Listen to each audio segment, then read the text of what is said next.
up on AgweekTV. Farm income is expected to drop sharply this year. We'll take a closer look at the reasons. We'll take you to Cranberry country to show you the unusual way they're grown and harvested. Bringing food influencers to the farm to learn about the benefits of high-quality soy protein. And we'll take you to a unique maze carved into a field of cover crops.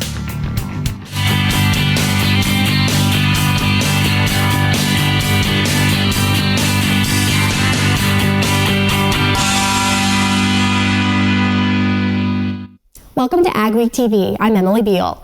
U.S. net farm income and net cash is expected to drop sharply in 2023, while the cattle market is hitting record highs. I met with some experts to take a closer look at the numbers farmers and ranchers are seeing this year. Net farm incomes are supposed to be down, over 20% compared to a year ago. Production costs are staying the same as 2022, but commodity prices are lower than last year.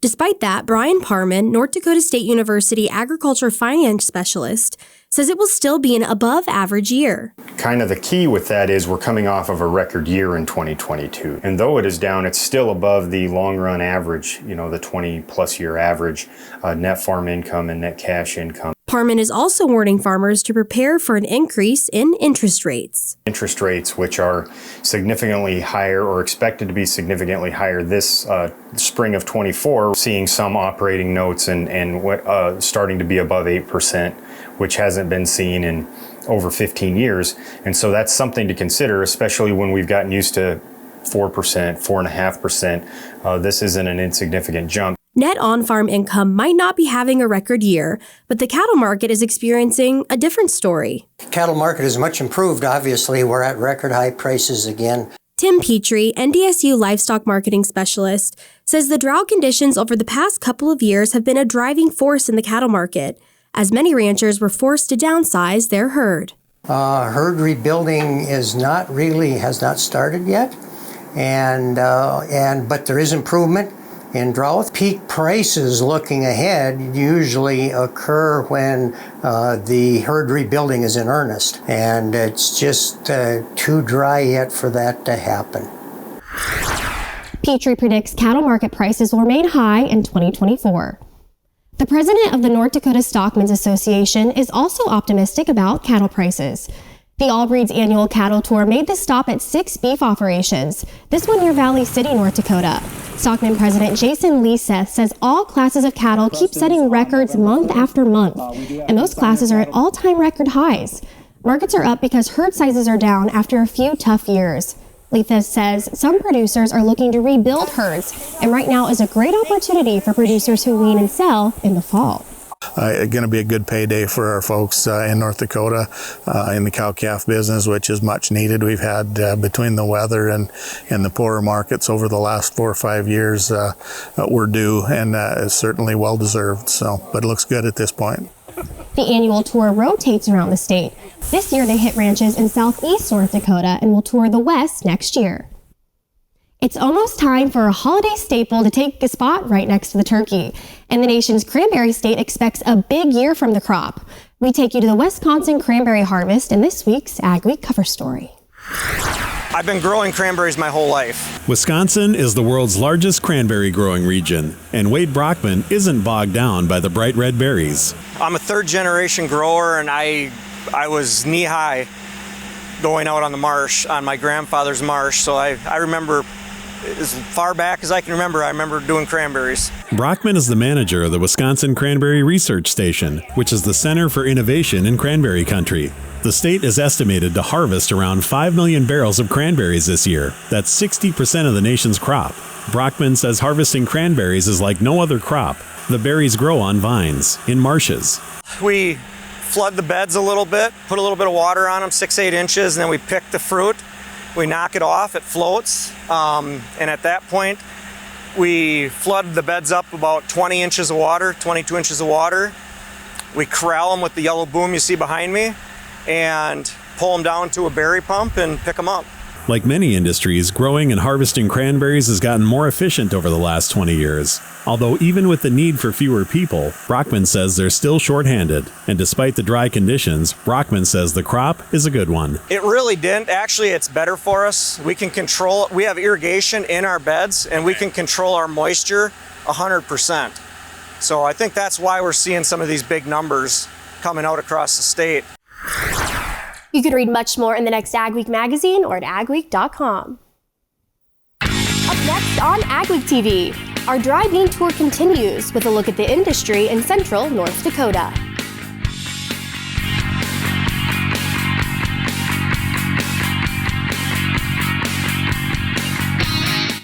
Hi, Bill Kelsey here, Geringhoff Territory Manager, covering northern Minnesota and the Dakotas. At Geringhoff, we offer a full line of the best harvest headers and residue management systems on the market. Contact me today to discuss your farm's needs. From there, I'll connect you with an authorized Geringhoff dealer.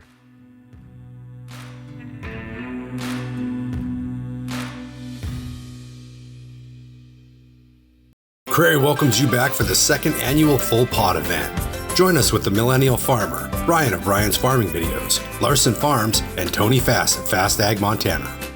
Come see me, Tony Fast, in Fargo, North Dakota at the Cranberry's Full Pod event, November 30th. For details, go to cranberry.com/fullpod. Don't miss Cranberry's Full Pod event, Thursday, November 30th at the Fargo Holiday Inn. Get your tickets today at cranberry.com/fullpod. There's no easy button, no guarantees, or promises of a good year. This is farming. It's unpredictable and demanding, with long days and sometimes stressful nights. It's weathering the storms and coming out successful. Farming isn't for everyone. We thank those who make it their life, because it is for everyone. At Vatterstad, we're partnering with North American farmers to create the perfect emergence. We're doing this with new and innovative tillage, planting, and seeding solutions, optimized for the field conditions that you face, and with industry-leading capacities to help you get the job done in short windows of time, so you can maximize yields. Vatterstad, we look forward to growing together. Getting down to business on the farm means hitting the office early, making sure your team's ready to go, getting updates from the field, and talking with your management team. At Bremer Bank, we understand the business of farming and how to protect and grow your operation, so you can be sure your present and your future are in good hands. Our Ag Week Dry Bean Tour is brought to you by the North Harvest Bean Growers Association. Our Ag Week Dry Bean Tour continues this week. Jenny Schleck traveled to TMT Farms in central North Dakota to take a closer look into the North Dakota dry bean industry. Thanks, Emily. I'm here with Ryan Wanzik of TMT Farms. And Ryan, tell me about your farm's history with dry beans. Well, it started in the 80s with my dad, my grandpa, and my uncle. The late 80s, they were trying to find a way to get by in the tougher times, and they ended up trying pinto beans, and they grew, I think, just one quarter the first year. Don't quote me on that, but I think they did one quarter the first year, and there were a lot of learning curves in it, and eventually they started doing pretty well with them, and they decided to invest in a plant. The bean plant started in 1996 and then has gradually grown and grown and grown to what it is today, and more of a value-added thing for our farm than anything is how it started. So tell me a little bit about how that works. Well, what happens is we obviously grow our own pinto beans, and we buy them from ourselves with the bean company. So our farm produces them, our bean company buys them, and then now we also buy from quite a few other farmers. We're bonded and licensed, and then we ship all over the world. So we'll buy these beans, process them here at our facility, package them, and then a lot of them end up going on rail or trucks or however the purchaser wants to get them in a packaging process, and we'll either go in anything from 50-pound bags. Sometimes we'll contract out for down to 1-pound bags and ship wherever they need to go all over the world. And you guys are all done with harvest on dry beans this year. How did that go? There's actually, I still have a few growers going. We're about 90 to 95% done with pinto harvest, I would say. Overall, it was a pretty smooth harvest until here the last couple weeks. These later beans that were planted a little bit later are kind of a struggle, and the quality's coming in a little bit tougher just from a standpoint of higher moisture, which leads to more damaged beans, and then color starts to go too in pintos if they sit out in the field a little longer. So is there anything else you think that people, other farmers or consumers alike, might want to know about dry beans in this region? They're a difficult crop to grow, and I'm talking mainly to the growers right now, but they can be really rewarding, and they can be very, very profitable if it's in the right conditions. But I would advise, if you get into them, stay in them. Don't jump in and out, and give me a call if you want to sell them to me. So, near Windsor, North Dakota, this is Jenny Schlecht on the AgWeek Dry Bean Tour. Our AgWeek Dry Bean Tour continues next week. Grazing conditions have improved in pastures across western South Dakota this year. It was dry in May, but then they received some timely rains, and now they have had over 18 inches of rain since then. This is an area that typically we get maybe 17 inches total precip for the year, so to get that much just in the summer growing season has been outstanding. A couple of times it started to get a little bit dried up and looking a little stressed, and then we'd get a little shot of rain again, so it's been pretty darn good. It was kind of a challenging haying year, but nobody was complaining. At least they had some hay to cut this year. The past few years, western South Dakota has been in a drought, and producers had to reduce the number of cattle in their herds. Jenny expects producers may begin to slowly increase their herd numbers again if they have a few good years. As the first frost has hit South Dakota this week, Fleurish Flower Farm has wrapped up its flower season for the year. It's one of the farms we've been following throughout the season. But that doesn't mean the work is over. The crew has been tilling new flower beds, pulling out dead flowers, and planting the fall perennials to prepare for next year's season. This fall we are planting some echinacea, which is cone flower, which is a flower that is native to South Dakota, or you see it growing around here. But we planted a 50-foot bed of that, and we're going to plant a little more of it. And then some black-eyed Susan, kind of some unique varieties of Rudbeckia, which is also known as black-eyed Susan. Just some things like that. This year, the farm welcomed a record number of visitors to their AGWEEK events, seeing hundreds of customers every week. The farm hopes to start expanding their special events and agritourism opportunities next year. Ahead on AgweekTV, teaching food influencers from around the country to spread the benefits of high-quality soy protein.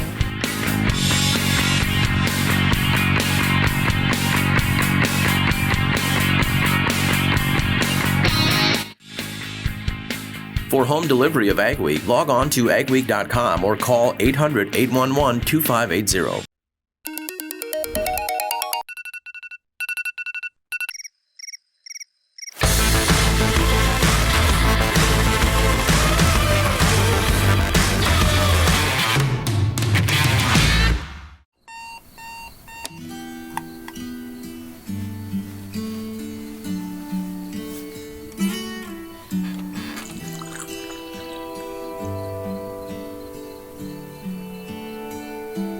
A farmer's work is never done. You're not just planting a seed or harvesting a crop, you're growing a legacy.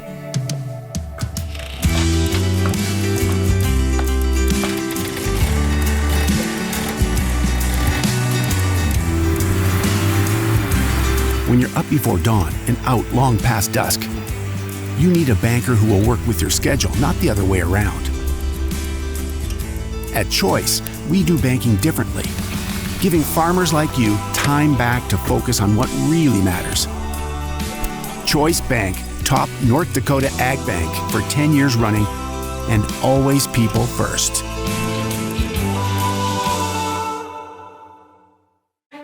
The story of a farm is the story of a family. From generations past to generations to come, families have raised their children and the crops that sustain our country on the same fields. Today, with a better nitrogen, farmers can continue to take care of what matters most, the land they work and the people they do it with. Get a jump on next season's crop. Before you put your planter away after the planting season, bring it to the experts at Titan Machinery for a full inspection. Titan Machinery service technicians have the experience and training to inspect your Case IH planter and get it in optimal condition for next season. Get a head start on next season and get the peace of mind that your planter is ready when you store it for the winter. Contact the planter experts at your local Titan Machinery Case IH dealership today.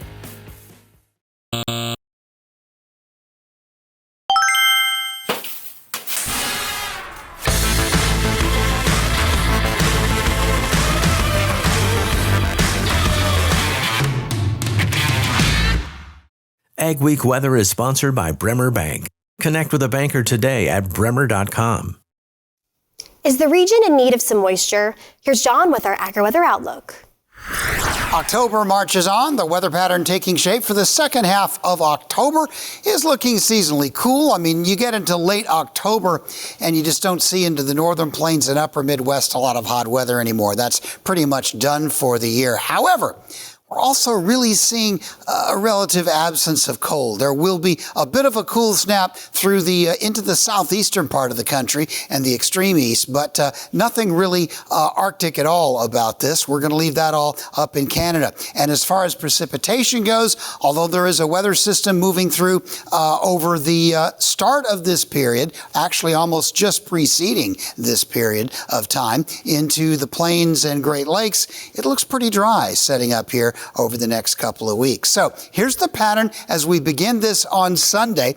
We've just had another rain system move out of the Dakotas, and it's kind of lingering here with some cool weather dropping down into much of the eastern United States. By cool now this time of year, we're talking 40s and 50s, and by cold, we're talking freezing weather or near freezing weather. The warm weather no longer has to be in the 70s and 80s. Some of that can just be in the 70s, and the hot stuff is mostly 80s and 90s. So with that in mind, with the jet stream still basically split, polar branch way up north, subtropical branch pretty far north, we're seeing not a lot of really cold weather dropping down. It will be persistently cold over here east of Hudson Bay, courtesy this troughiness, and we are seeing some fairly cool weather dropping down into the southeastern states, but it doesn't look like that's going to have a lot of staying power. Warm weather along the Gulf Coast will likely build back. Most of the Great Plains and Midwest for the balance of this week are looking seasonally mild.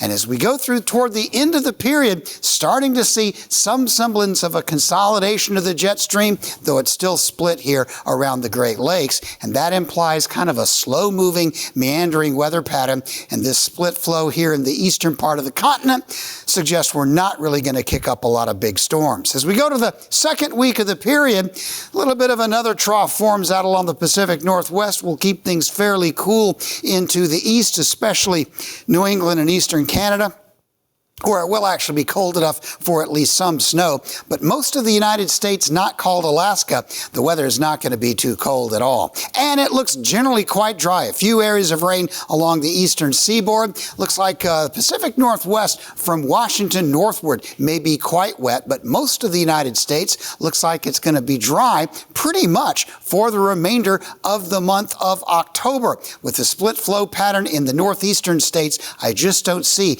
any big storms kicking up into the Great Plains. Risk management is not just for the grains. Livestock producers, did you know you too can protect the price for your production? Livestock Risk Protection, or LRP for short, is a great tool to help you protect the price of your calves. Cattle producers can also protect their pasture and hayland from lack of rainfall with Pasture Rangeland Forage, or PRF insurance. This is a very affordable way to help producers in times of below average rainfall. Call the Risk Management Specialist, Martinson Ag Risk Management.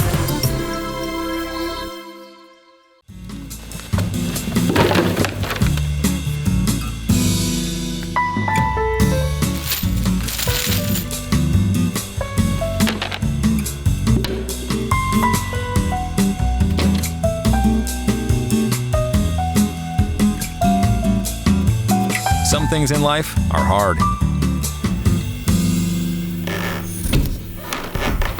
That's why banking shouldn't be. Cornerstone Bank. Grain handling and storage projects done efficient, reliable, and hassle-free. With the one-stop shop of advanced grain handling systems. Get better test weights and less crop damage with their continuous mixed-flow grain dryers from Grain Handler and Nico. Get grain bins built to last from West Steel and Sioux Steel. Advanced Grain customizes each project to maximize your farm production. Contact Advanced Grain Handling Systems in Mayville for a free quote and site consultation. It was October 1st, 2009. We needed some machinery for the farm. We decided to see if we could become a dealer, and that's kind of grown into what it's been today. We offer basically anything short line. Seed tenders, fertilizer spreaders, sprayers. We can really set ourselves apart by the knowledge we have in those things, by the amount of units we have on hand at all times. I just have a passion for helping people, getting to know people. It just becomes a lot of fun. Dig, lay, and bury drain tile all in one pass with the Cranberry Tile Pro Plow. The Cranberry Tile Pro Plow lays tile up to 7 feet deep with boot sizes of 4 to 12 inches. Advantages of installing drain tile to your field provides increased overall yield, improved soil moisture levels, and controls soil erosion. It pays to tile with a Cranberry Tile Pro. To locate a dealer near you, visit www.cranberrytilepro.com. AgweekTV Soy Insight, brought to you by the North Dakota Soybean Council. About a dozen nationally and locally known registered dietitians, chefs, NDSU extension agents, and food writers got a first-hand look at where soy comes from and lots of ways to cook with it. Then they can share those ideas with their clients, patrons, and the public. As Rose Dunn reports in this month's Soy Insight, one stop on Food and Farm Tour took them to see where soybeans are grown. These food and health influencers who are outstanding in their field are outstanding in this field to learn about soybeans right from the source. Abby Gelman is a chef, registered dietitian, and food writer from New York who has created 2 lines of healthy frozen meals for Walmart. Although she loves cooking with soy, this is the first time she's seen where it comes from.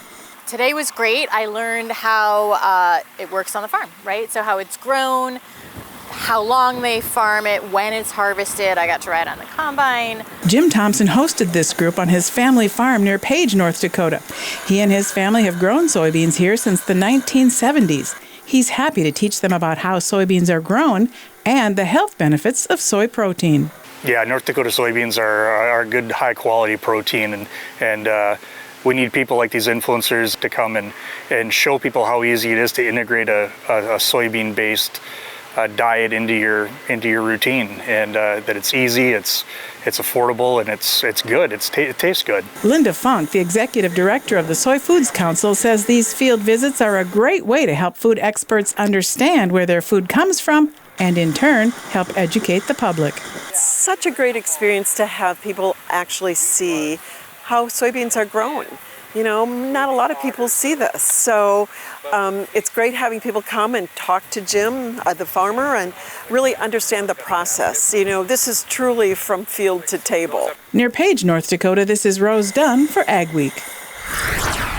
The 2-day tour also included a visit to the North Dakota State College of Sciences Culinary Arts program for some hands-on lessons in cooking with soy. Still ahead on AgweekTV, we'll take you to a farm using cover crops to make an amazing maize.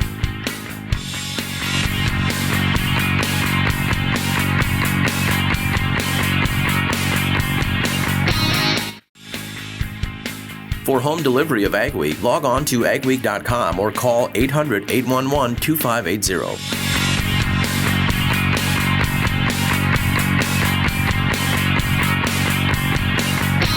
So in 2017, RTD developed a thing called Whip Drain, and it is a drainage and aeration platform for many types of stockpiles. Sand or aggregates, sugar beets or potatoes. We can drain the water away from the product, and we can also force air into the platform and aerate the whole bottom of it. We've designed it so you can operate 988 cat loaders. I think they weigh about 140,000 pounds. Whip Drain is engineered to withstand that type of treatment. Built in North Dakota and delivered across the Midwest, Every Pinky home is a custom home, designed for your family, built by ours. And with our on-site lumberyard and generations of experience, we can help build the home of your dreams without breaking your budget. Build something that lasts. Build with Pinky Homes. Get to know us and see all of your customization options at pinkyhomes.com. Life at Butler Machinery is more than just a workplace. It's a place where I've met quality people that have helped me grow to who I am today. They're more than simply coworkers to me. They're my team. They're people that I can rely on and that rely on me to complete the day-to-day tasks. Butler truly values their technicians with ongoing training throughout the year to keep us up to date on our products. Join the Butler family like I did. Apply today at butlermachinery.com/lifeatbutler. When it comes to grain storage and handling solutions, one call does it all. Gateway Building Systems is one of the largest Brock bin dealers in the U.S. Our expert team is dedicated to creating a customized plan for your future success. Expanding your operation has never been easier with our range of Brock solid bins, grain dryers, conveyors, and more. As your trusted partner, we are committed to serving the needs of farmers. Take the first step toward success and call Gateway Building Systems today. Getting down to business on the farm means hitting the office early, making sure your team's ready to go, getting updates from the field, and talking with your management team. At Bremer Bank, we understand the business of farming and how to protect and grow your operation, so you can be sure your present and your future are in good hands. We've all heard of a corn maze, but one farm in western South Dakota has added their own twist to a fun fall tradition. At Dry Creek Farm and Ranch in Caputa, South Dakota, the Freeland family has created a maze out of cover crops, giving them an opportunity to teach visitors about soil health and the benefits that cover crops can have on a farm. What has happened is we've done a lot of field trips and tours, and the kids love it. So sometimes we'll give them a little card with different crops on there, like the turnips and things, and they go on there and find those turnips and come back out, and they're just excited. And then you can slice those up, and those kids will eat them right there, and they love it. And so it's been really, really cool to see the reaction from those young people, and they understand that you can grow food on your own land, and it's nutritious and good for you. So that's been really cool. It has been absolutely rewarding. To see the connection that people make when you start showing them different forms of agriculture and areas it's been wonderful. The farm is open every weekend from now until the end of October for both maize and their You Pick pumpkin patch. They also host tours for schools and other groups from the area. Stories you'll only see on AgWeek.com and in AgWeek magazine this week. Kochia appears to be spreading eastward in southern Minnesota. And potato crops in North Dakota and Minnesota appear to be above average as harvest wraps up. We appreciate you watching AgweekTV. Remember to check us out daily on Facebook, Twitter, Instagram, and TikTok to keep up on all your ag news. Have a wonderful week, everyone.